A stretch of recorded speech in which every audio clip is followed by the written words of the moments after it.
In this video, we will talk about how to fix Wi-Fi disconnects automatically Windows 11. Method 1. Forget and reconnect to the Wi-Fi network. Click on Windows icon. Open Settings. On the left side, click on Network and Internet. Select Wi-Fi.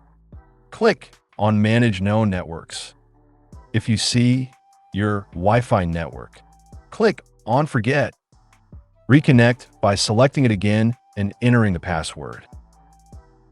Method 2. Update Wi-Fi drivers. Right-click on Windows icon. Select Device Manager. Expand Network Adapters.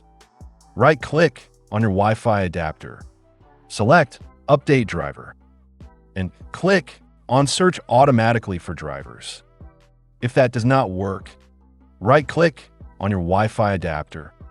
Select Uninstall Device. And click on Uninstall. After uninstalling, click on Windows icon and restart your PC.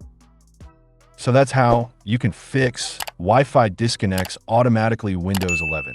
See you in the next video.